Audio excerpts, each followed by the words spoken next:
Muy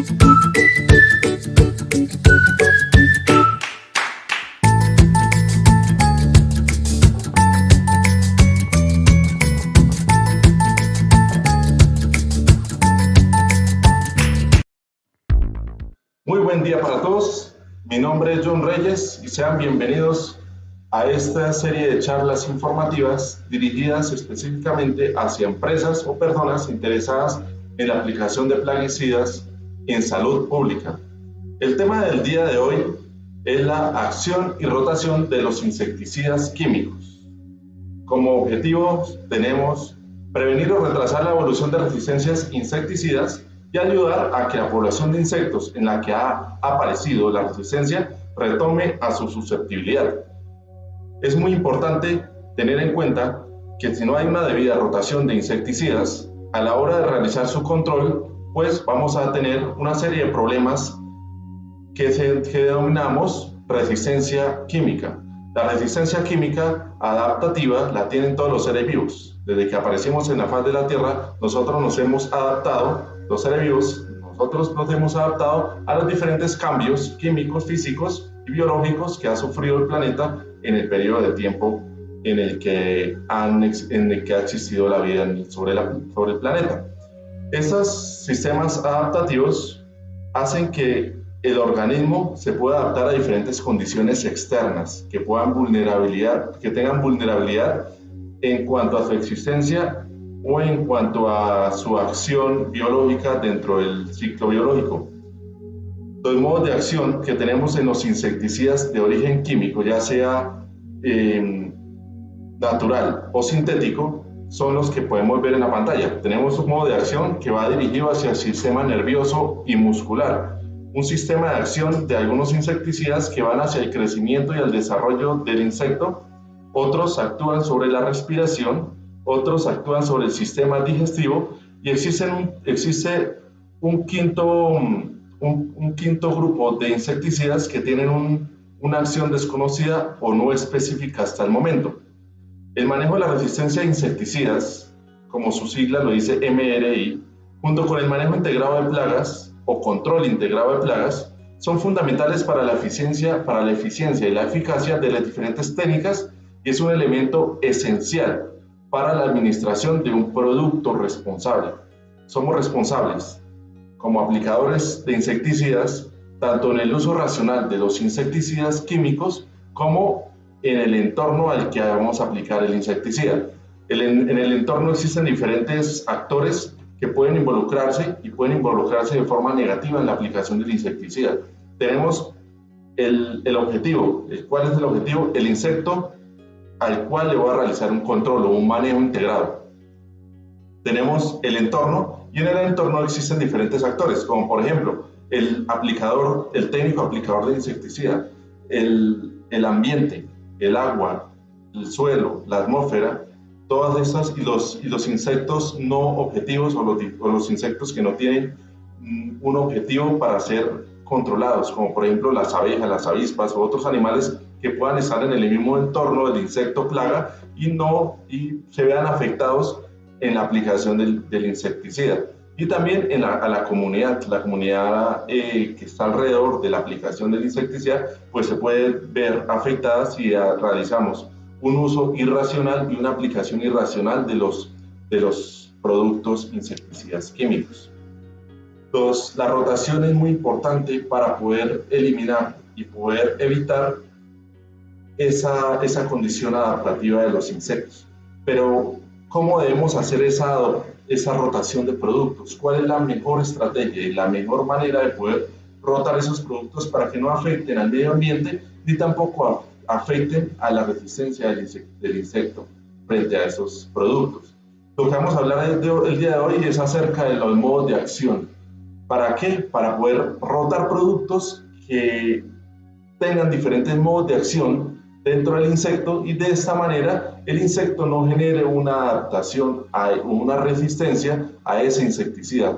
Como vamos a generar una rotación, pues esa rotación va a impedir que el sistema adaptativo del insecto pues se adapte a esa molécula, a ese principio activo específico. Entonces, esa cuadro de rotación que vamos a tomar, que vamos a adaptar, puede ser aceptable en varias aplicaciones repetidas con un mismo modo de acción. Es decir, al insecto lo podemos atacar con un mismo producto siempre y cuando no sea aplicado a diferentes generaciones. Cuando el producto a aplicar se aplique en el insecto a diferentes etapas de generación, es decir, de madre a hijo, pues ya debo realizar un cambio de insecticida, perdón. ¿Por qué? Porque esa adaptabilidad que va a sufrir el insecto lo va a transmitir en los genes y lo van a transmitir a la descendencia. Cuando realizamos una aplicación de insecticida a una superficie por diferentes métodos, como por ejemplo el método de aspersión, el insecticida va a quedar impregnado por un tiempo, dependiendo el insecticida y la residualidad del insecticida, va a quedar impregnado sobre la superficie, haciendo que cuando el insecto camine o se pose sobre la superficie, ingrese el insecticida por diferentes sistemas. Puede ser el sistema térmico o el sistema respiratorio. Cuando ingresa el insecticida al sistema del insecto, pues recordemos cuáles son las partes del insecto para poder encontrar esos modos de acción y poder relacionar los sistemas de los insectos a los sistemas de los insecticidas para determinar cuál es la forma de acción de los insecticidas y cuál es el mejor insecticida que pueda utilizar frente a una plaga determinada. Recordemos que los insectos se dividen en cabeza, tienen su división en su cuerpo, cabeza, tórax y abdomen. Tienen 3 pares de patas y 2 antenas, un par de antenas. El sistema nervioso de los insectos es básico, tienen un cerebro, unos ganglios torácicos, y los ganglios torácicos, que son pares, se dividen en nervios, y los nervios van hacia diferentes partes del cuerpo, como por ejemplo las extremidades o las antenas o la cabeza, para generar movimientos y poder generar la captura de diferentes estímulos externos y convertirlos en estímulos nerviosos, estímulos eléctricos que van al cerebro, y el cerebro van a generar una reacción, una respuesta a esos estímulos, que es lo que denominamos movimiento generalmente. Entonces, recordemos que la unidad celular del sistema nervioso es la neurona. La unión de neurona a neurona para que genere esa transmisión eléctrica del sistema nervioso, pues esa interacción se denomina sinapsis. En la sinapsis existen diferentes moléculas, diferentes sustancias químicas que están internas en nuestro cuerpo también, que van a generar esa participación en la interacción del estímulo nervioso, para que los electrones, el conducto eléctrico, pues no se vea interrumpido. Si genera una interrupción entre neurona y neurona, vamos a tener problemas de movilidad y vamos a tener problemas de interacción con el medio ambiente. ¿Por qué les explico esto? Porque esa es la función de algunos insecticidas que van dirigidos al sistema nervioso central, como lo vamos a ver más adelante. El sistema circulatorio, como en todos los seres vivos, el sistema circulatorio es importante para poder transportar nutrientes y poder transportar toxinas hacia el exterior, para poder generar a la célula diferentes sustancias que me pueden generar una ayuda en el ciclo de Krebs para generar ATP, que es la sustancia, el motor, la gasolina de todo ser vivo. En los sistemas circulatorios de los insectos tenemos un sistema circulatorio abierto. La sangre recibe un nombre de hemolinfa, pues al salir del hemocele, o sea, del conducto, pues esta se mezcla con otros líquidos que cambian su composición de hemoglobina a hemolinfa. En el sistema digestivo de los insectos, el sistema digestivo, tenemos un ducto salival, ¿cierto? Este ducto salival es importante. ¿Por qué? Porque algunos insectos no consumen comidas o alimentos sólidos, deben licuar esos alimentos para poderlos consumir líquidos. Es ahí la importancia en salud pública cuando, por ejemplo, una mosca se posa sobre un alimento, sobre una superficie, y va a comer o a alimentarse en un residuo que está en la superficie. El insecto lo que hace es botar la saliva, licuar los alimentos y reabsorber los nutrientes que están licuados en el alimento y en la saliva. Esa saliva también tiene microorganismos, que en algunas ocasiones son microorganismos patógenos, y pueden generar diferentes patologías en nuestro sistema digestivo o en nuestro sistema inmunitario. Entonces, de la boca pasa al esófago, luego a un buche, una molleja, luego a un intestino y luego al recto o a la cloaca y al ano, ¿cierto? Entonces, ese es el sistema digestivo. ¿Por qué es importante? Porque hay unos insecticidas que actúan sobre el sistema digestivo, haciendo unas microperforaciones en su intestino principalmente, haciendo que los nutrientes no sean absorbidos y de esta forma produzca la muerte al insecto. El sistema respiratorio de los insectos, recordemos que los insectos respiran por la piel, tienen unos espiráculos, unos orificios que se denominan espiráculos a lo largo de su cuerpo, a excepción de la cabeza. En estos espiráculos ingresa el dióxido de carbono y sale ingresa el oxígeno y sale el dióxido de carbono, ¿sí?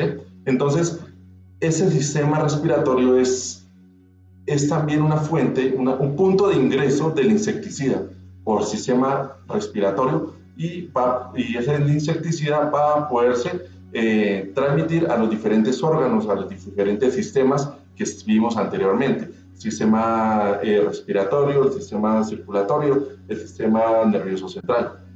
¿Qué es la resistencia química?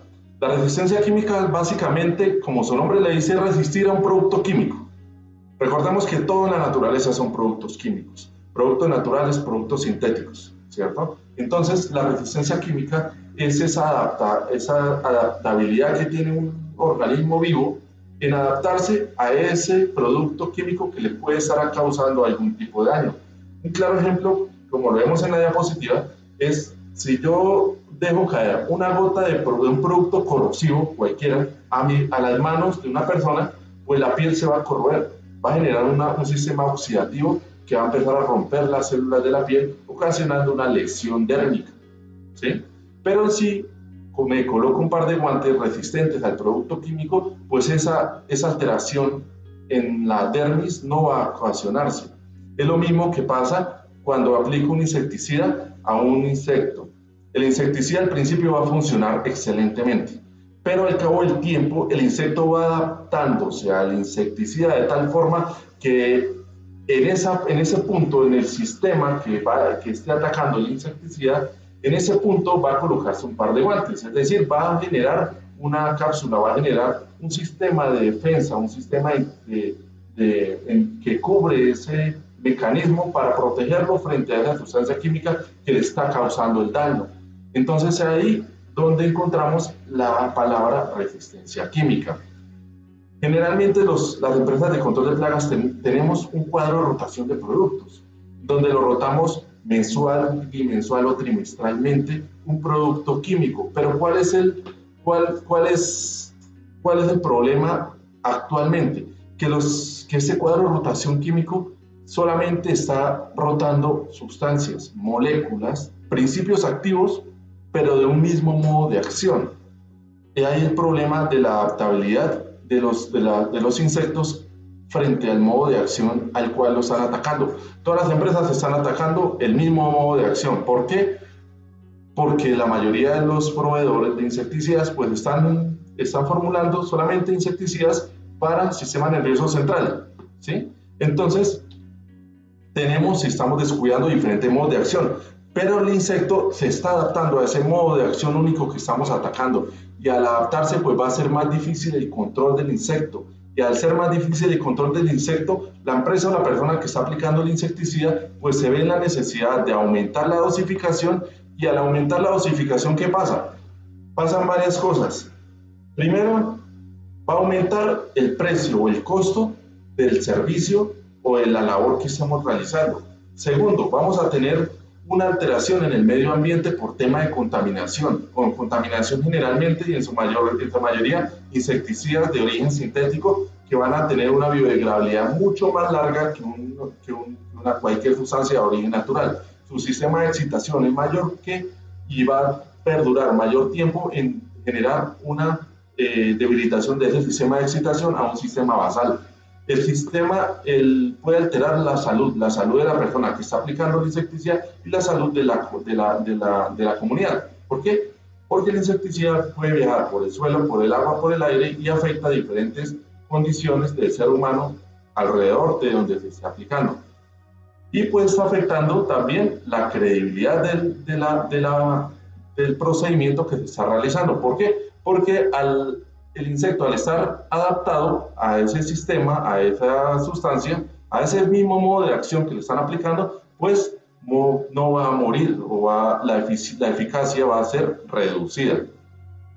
Los diferentes modos de acción que les estoy comentando hasta el momento, pues son los siguientes. Modo de acción número 1, sistema nervioso central.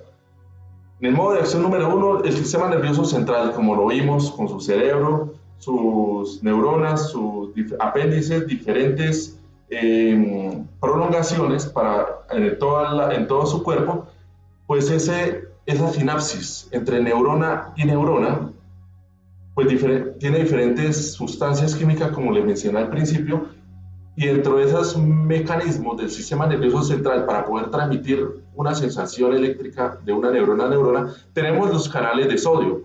Los canales de sodio se abren y se cierran al paso de la transmisión eléctrica.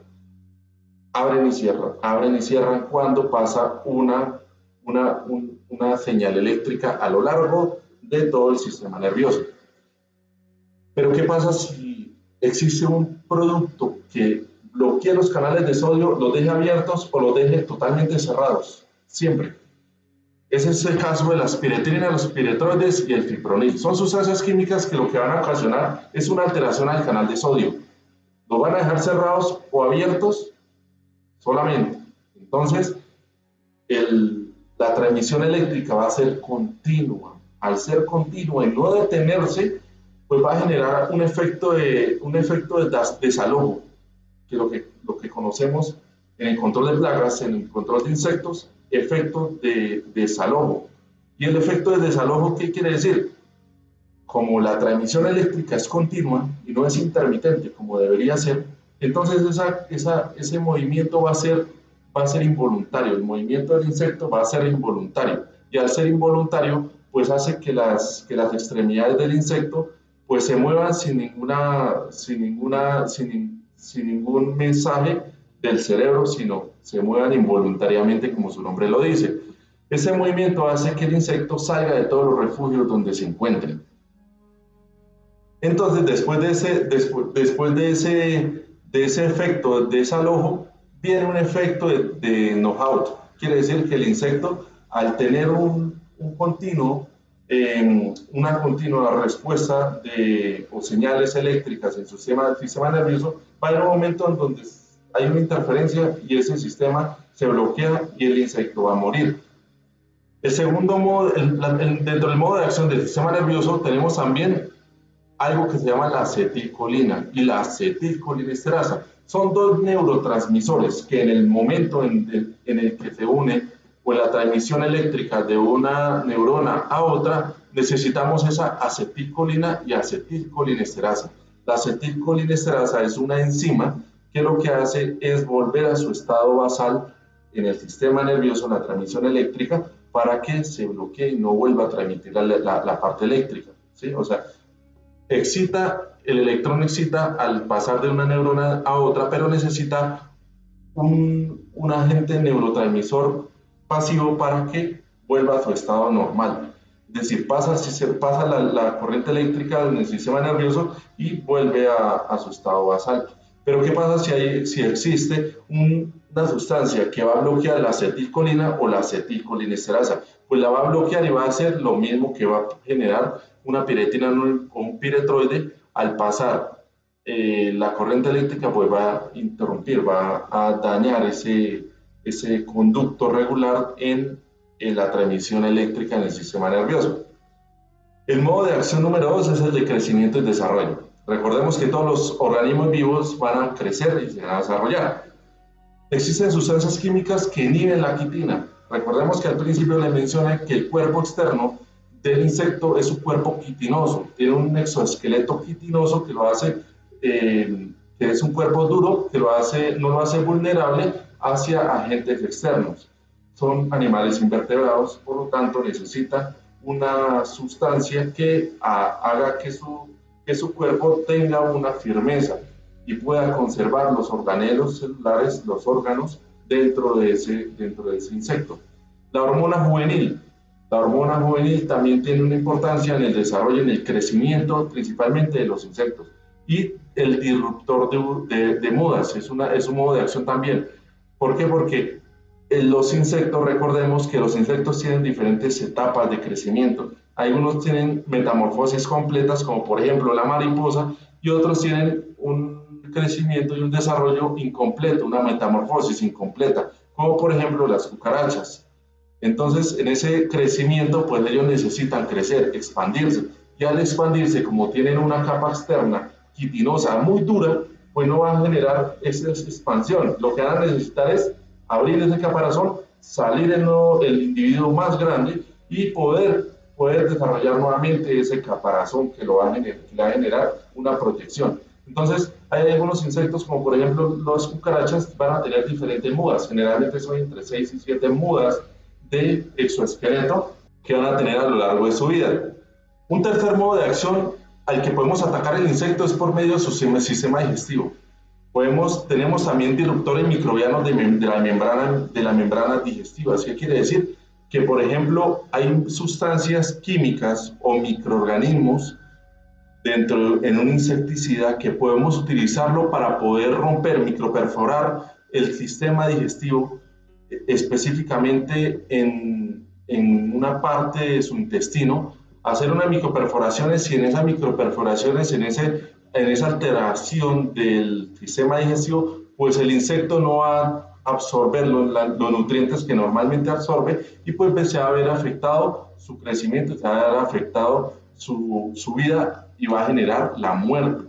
Un modo de acción número 4 que es el sistema desconocido, sistemas desconocidos, sustancias que por su modo de acción no es conocida o poco conocida y vamos a tener diferentes métodos de acción en diferentes partes y diferentes sistemas, como por ejemplo las terras de diatomeas o diatomáceas son una de las principales sustancias dentro del control integrado de plagas que podemos utilizar. Básicamente, esta tierra o como por ejemplo el ácido bórico, si lo vemos al microscopio, esta sustancia se va a ver con una formación cristalina que va a generar una formación que al insecto, al tener un rozamiento, pues va a generar unas microfisuras en su abdomen, haciendo que pierda agua y se deshidrate el insecto, y de esta forma lo vamos a controlar.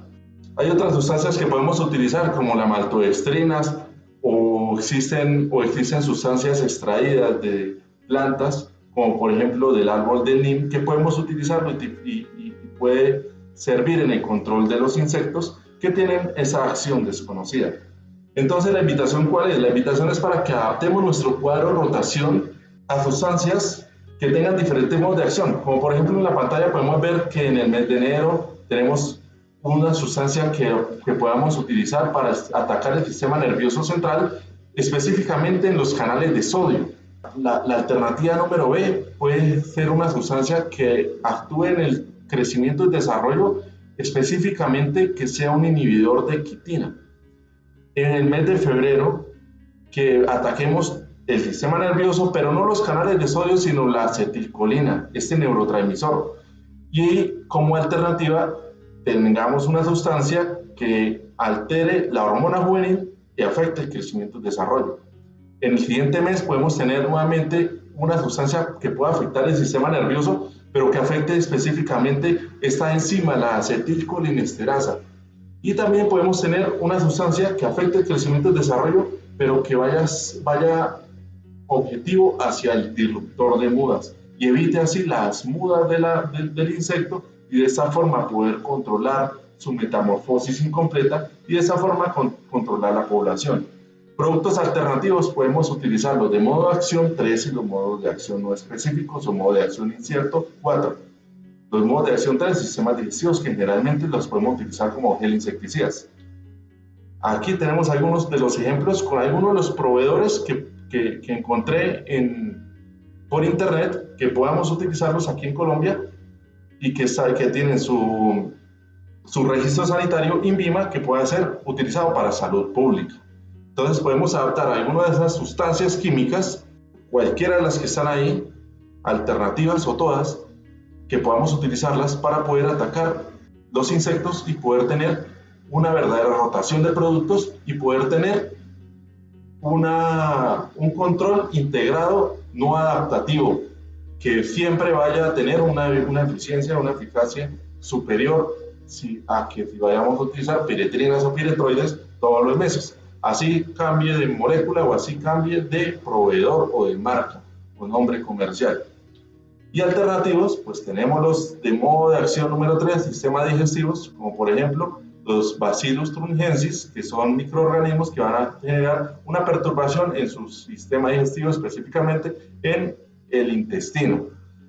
Y los modos desconocidos, como por ejemplo los extractos de semillas del árbol de Neem, los extractos también del orégano, el aceite de orégano, el oreganoide, también tiene una acción insectiva, una acción en los insectos que los va a controlar. La maltodextrina, que va a generar una alteración en su movimiento, las tierradiatomeas o diatomeáceas, que van a generar una perturbación en su parte física quitinosa y va a generar la deshidratación del insecto, y esta otra sustancia, isotiocianato de metilo, pues también va a generar una alteración en su sistema respiratorio. Entonces hasta ahí vamos a poder adaptar esos cuadros de rotación y vamos a tener una mayor eficacia y eficiencia en nuestros servicios de control integrado de plagas. Muchísimas gracias.